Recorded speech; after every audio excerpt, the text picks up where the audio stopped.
Welcome to Main Street Today, where our first segment on Independence Day, our celebration of America, is a throwback piece by my friend Tammi Arender from RFD-TV with a truly great American, Mr. Charlie Daniels. We raise white-faced horned Herefords and paints and quarter horses. And we don't raise any row crops or anything. We raise some hay and mainly just live here, just love it, just enjoy it.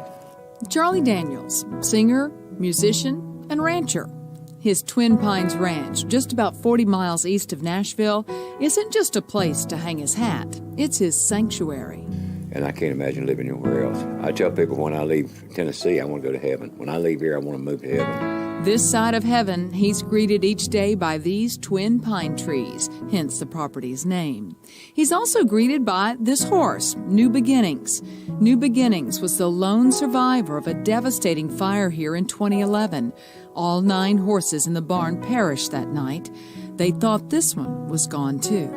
And Thurman looked around somewhere. I don't know where he found him. When I keep talking about Thurman, Thurman's our ranch guy. He's the ranch manager. He looked around and found a colt that was out of our bloodline, and we named it New Beginnings. Though he doesn't really like to say it's his, it's just on loan. You know, we don't ever own anything. God just lets us borrow it while we're here, and He's let me borrow this place, and sir, I sure do thank you. I really do. The following words were spoken by the late Red Skelton on his television program as he related the story of his teacher, Mr. Laswell, who felt his students had come to think of the Pledge of Allegiance as merely something to recite in class each day. Now, more than ever, listen to the meaning of these words. I've been listening to you boys and girls recite the Pledge of Allegiance all semester, and it seems as though it's becoming monotonous to you. May I recite it and try to explain to you the meaning of each word. I, me, an individual, a committee of one. Pledge, dedicate all my worldly goods to give without self-pity. Allegiance, my love and my devotion. To the flag, our standard, Old Glory, a symbol of freedom. Wherever she waves, there's respect, because your loyalty has given her a dignity that shouts, freedom is everybody's job. United, that means that we've all come together. States, individual communities that have united into 48 great states, 48 individual communities with pride and dignity and purpose, all divided with imaginary boundaries, yet united to a common purpose, and that's love for country. And to the Republic, a state in which sovereign power is invested in representatives chosen by the people to govern. And government is the people, and it's from the people to the leaders, and not from the leaders to the people. For which it stands one nation. One nation meaning so blessed by God, indivisible, incapable of being divided, with liberty, which is freedom, the right of power to live one's own life without threats, fear, or some sort of retaliation. And justice, the principle or quality of dealing fairly with others, for all, which means, boys and girls, it's as much your country as it is mine. Since I was a small boy, 2 states have been added to our country, and 2 words have been added to the Pledge of Allegiance, under God. Now, wouldn't it be a pity if someone said that's a prayer, and that it would be eliminated from schools too? God bless America.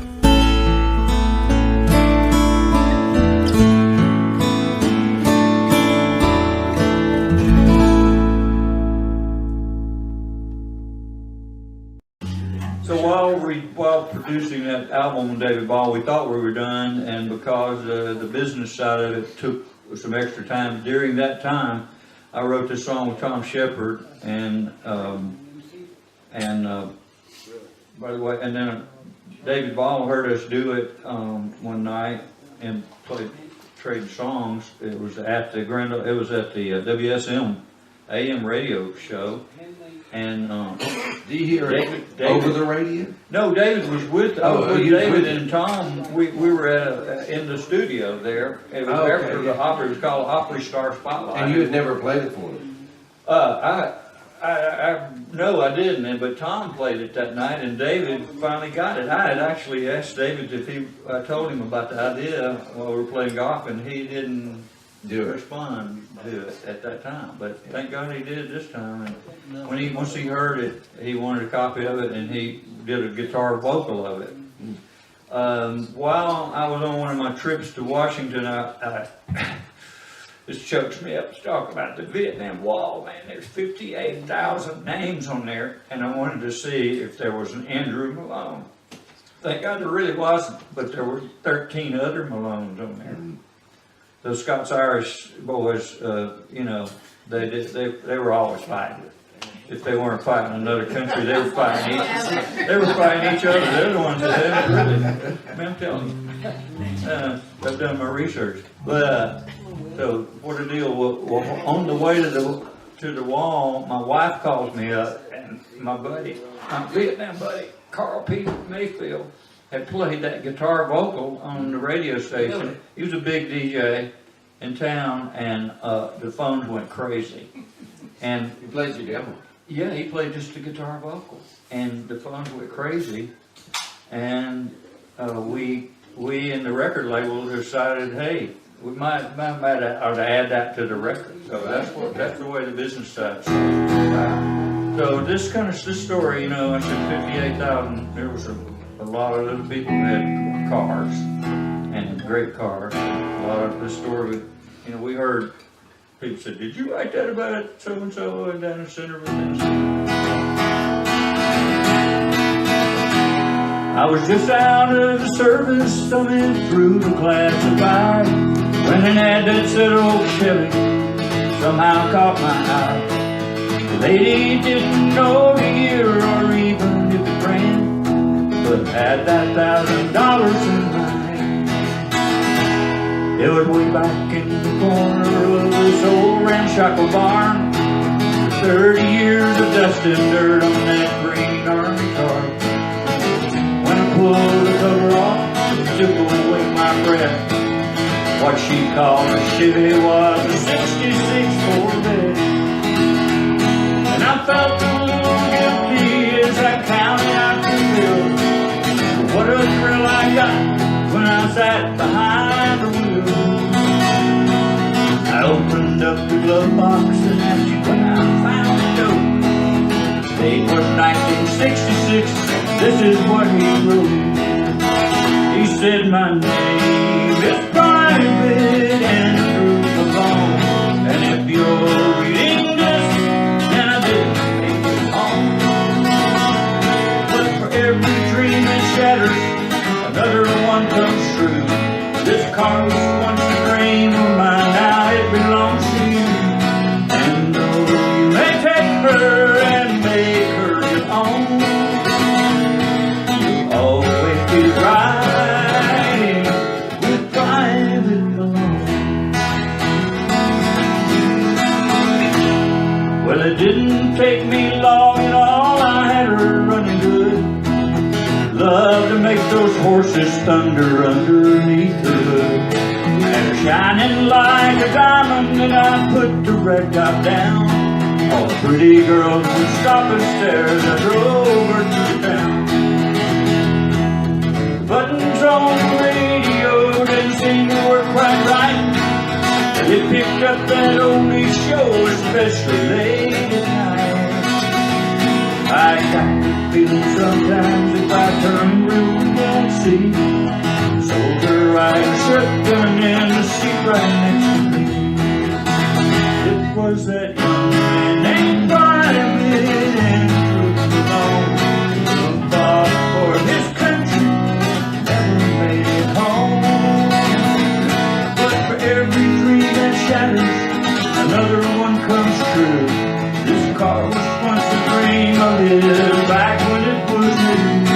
He told me to take her and make her my own. Proud to be riding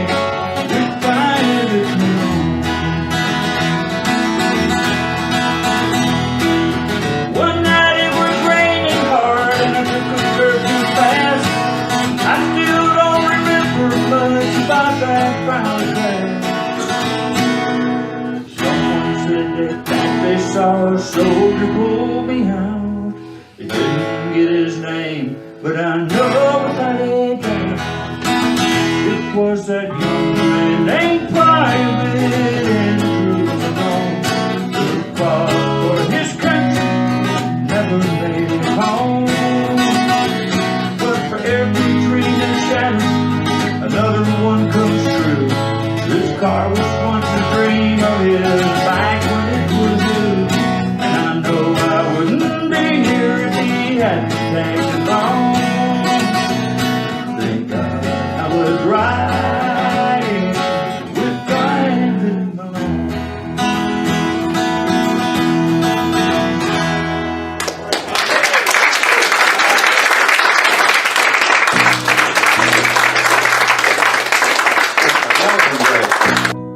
Let me introduce you to Odiss Kohn. Odiss is a true hero for our country, serving in the U.S. Army and Special Forces with 9 tours of duty in the Middle East and Afghanistan. He's a singer-songwriter that I met because of Jamie Dudney on the show that I did on WSM. What a singer. Odiss Kohn. I hope that you like this song. It's really special. Hey guys, Odiss Kohn here. So I'm going to share with you today a piece of my heart, if you will. Not something I do very often, but it leads up to the song that I wanted to share with you. September 2nd of 2015 at 0400, I lost my dad. My world changed as I knew it. And from that day on until the rest of my life, it wouldn't be the same. It hadn't been the same. It's not going to be the same.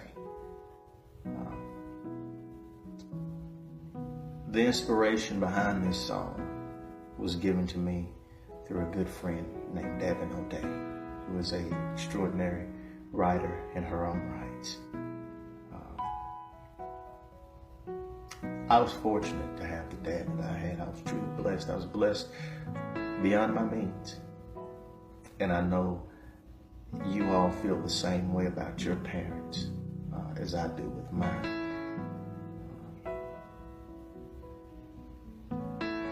My dad taught me a lot of stuff. A lot of stuff I wish I'd listened to then. A lot of stuff he said would come to pass, and it has. One thing that he always told me, though, was that the name you're given, son, honor it and cherish it. It's who you are. It's your existence here on this world. This is how people know you. This is it, your name, he said. Yet at the same time, it means so much more to your family. It's a strong name. It was handed down to me, and I'm handing it down to you. He was Odiss Kohn Sr., I'm Odiss Kohn Jr., and I named my son Odiss Kohn III. So if the Lord blesses him and his wife with a son, hopefully they'll do the same by passing that name down one more generation. He also told me your name was like credit. It takes a lifetime to establish and only a second to destroy. Poor decisions can really hurt, and it can have you in a place, in a position that you don't want to be. This song is called The Name. Simple enough, right? He was a simple man. Wasn't complicated at all. He was a man of God. He was a transmission mechanic. He was an avid outdoorsman. He was a father. He was a husband. He was a son. He was a brother. He was many things. But truly the one thing that I know and feel in my heart that he wanted to be remembered by the most was that he was a child of the Almighty. I love you, Pop. I'll see you again one day. Until then, this one's for you.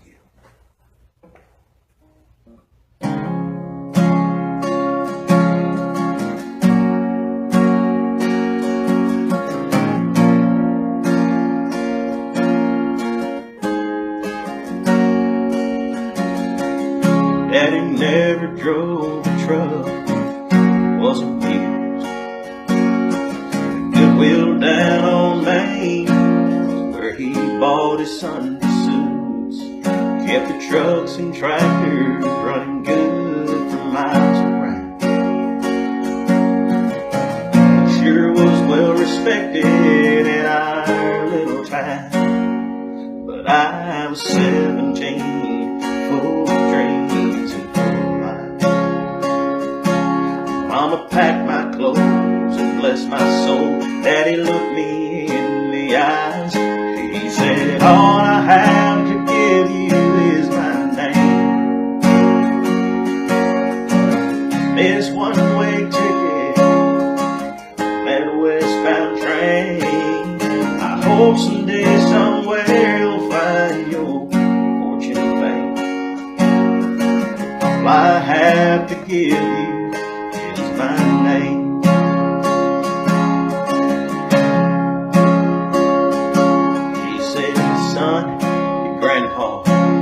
This name to me. He brought it to America from far across the seas. May sound kind of funny, there's no Rockefeller rain. To this Mississippi family, it's worth everything. 'Cause I was 17, full of dreams and full of life. Mama packed my clothes and bless my soul. My daddy looked me in the eyes. He said, all I have to give you is my name. There's one-way ticket, that westbound train. I hope someday, somewhere, you'll find your fortune and fame. All I have to give you is my name. Tonight I watch my baby boy sleep there in his bed. I'll proudly tell him what his grandpa said.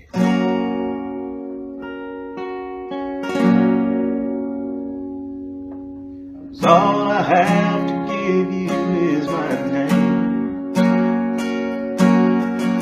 There's one-way ticket, that westbound train. I hope someday, somewhere, you'll find your fortune and fame. All I have to give you is my name. All I have to give you is my name.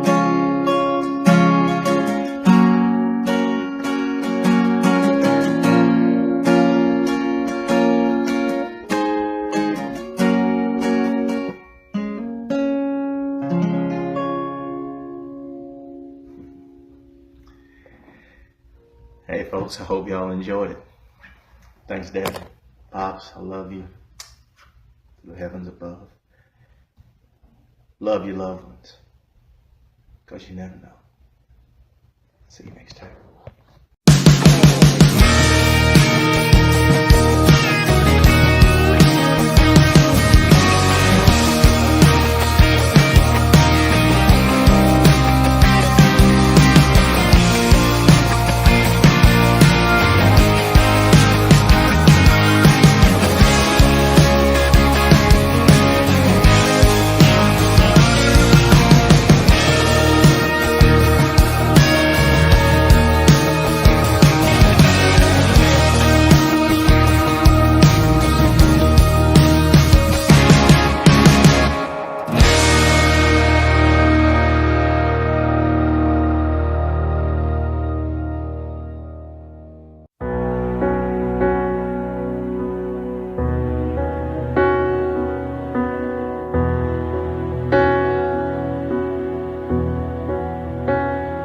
Puts on a clean shirt, and after taking a long hot shower, tells his wife he loves her. Stops to hear his children laughing, walks out the front door into his new world, not taking anything for granted. Thankful all he has to fight today is traffic. Couple months ago in a Humvee, he was on patrol, dodging IEDs, leading his team through Kabul, Afghanistan. But adjusting don't come easily, and home ain't what it used to be, 'cause every little thing means so much more to a soldier living a life he was willing to die for.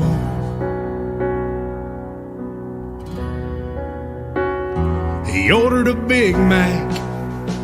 Lady said, "You want to supersize those fries?" And he said, "Yes, ma'am. And a large Coke if you don't mind." 'Cause he's been needing to taste that freedom, and he's been waiting a long, long time before she could ring him up. He took that first bite. But a couple months ago, he was overseas on the front lines eating MREs every day of the week, and all he could taste was sand. But adjusting don't come easily, and home ain't what it used to be, 'cause every little thing means so much more to a soldier living a life he was willing to die for.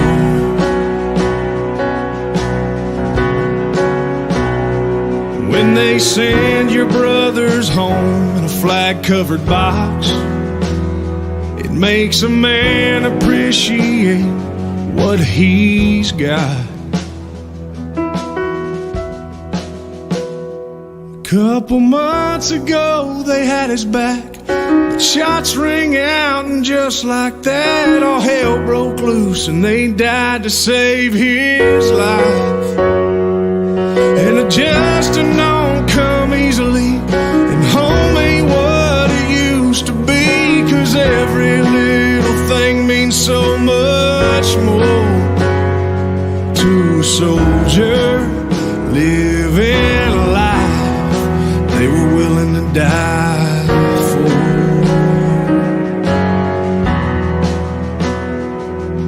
Yeah, we're all living a life they were willing to die for.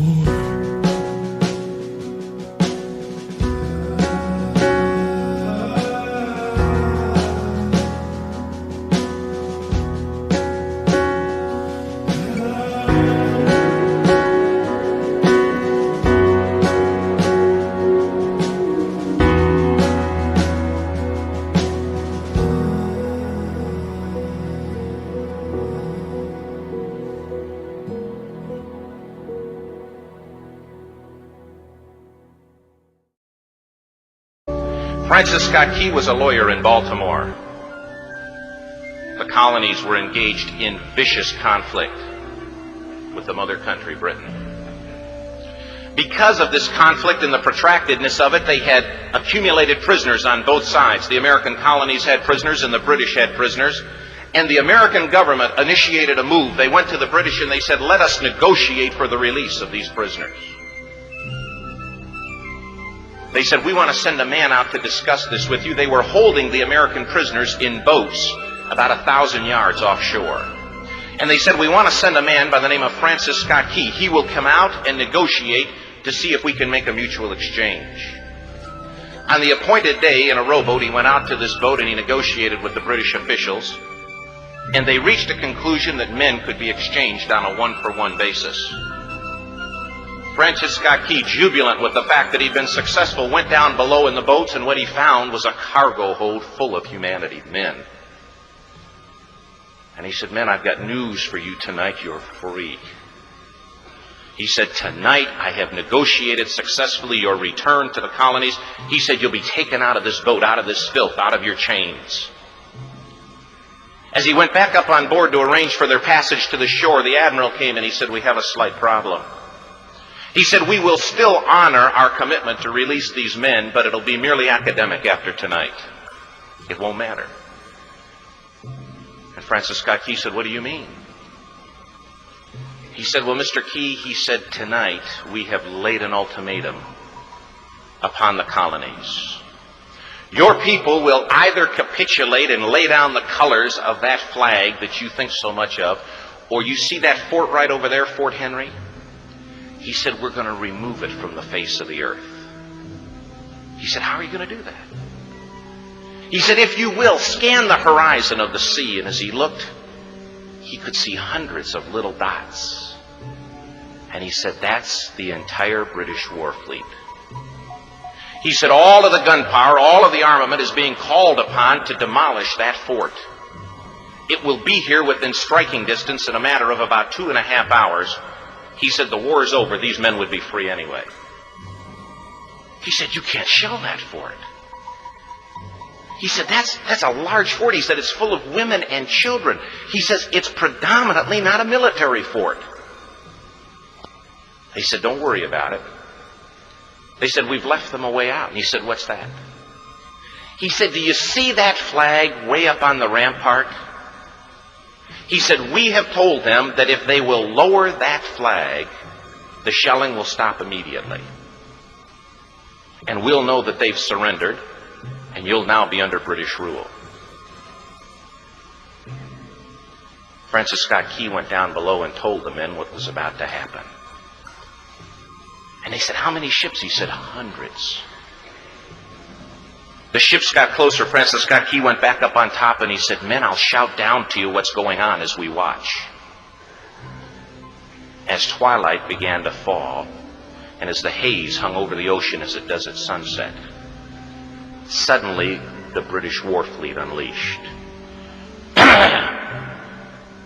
He says the sound was deafening. There were so many guns that there were no reliefs. He said it was absolutely impossible to talk or hear. He said suddenly the sky, although dark, was suddenly lit. And he says from down below, all he could hear the men, the prisoners, saying was, tell us where the flag is.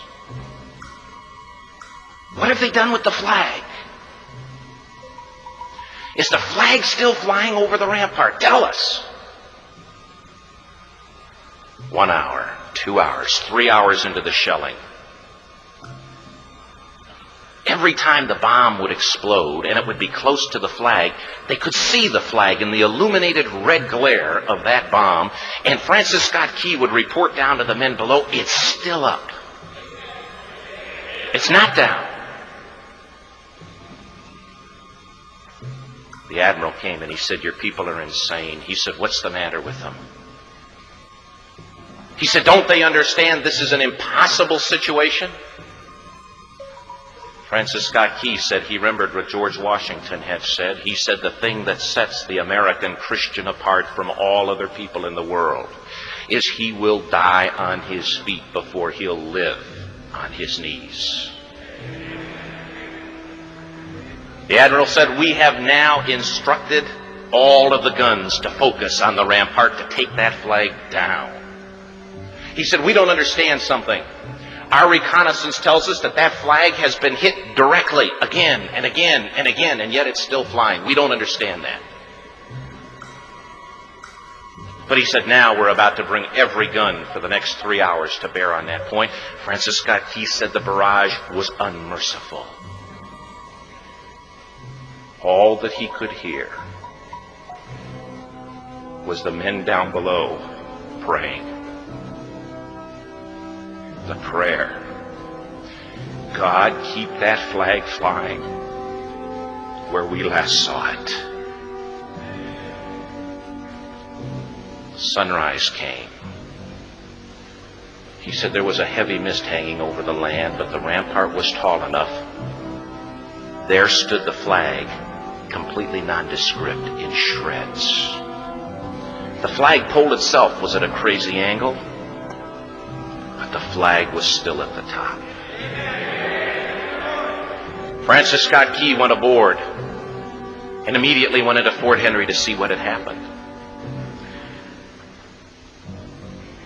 And what he'd found had happened was that that flagpole and that flag had suffered repetitious direct hits. And when it had fallen, but men, fathers, who knew what it meant for that flag to be on the ground, although knowing that all of the British guns were trained on it, walked over and held it up humanly until they died. Their bodies were removed and others took their place. Francis Scott Key said what held that flagpole in place at that unusual angle were patriots' bodies. He penned the song, "Oh, say can you see by the dawn's early light what so proudly we hailed at the twilight's last gleaming? Or the rocket's red glare, the bombs bursting in air, gave proof through the night that the flag was still there. Oh, say, does that Star Spangled Banner yet fly and wave o'er the land of the free and the home of the brave? The debt was demanded. The price, it was paid." From Nashville, Tennessee, national recording artists Rockland Road. Oh, say, can you see by the dawn's early light what so proudly we hailed at the twilight's last gleaming? Whose broad stripes and bright stars through the perilous fight, or the ramparts we watched were so gallantly streaming, and the rockets' red glare, the bombs bursting in air, gave proof through the night that our flag was still there. Oh, say does that Star Spangled Banner yet wave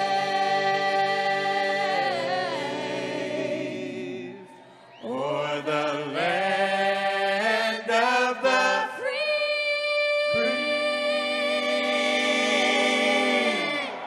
and the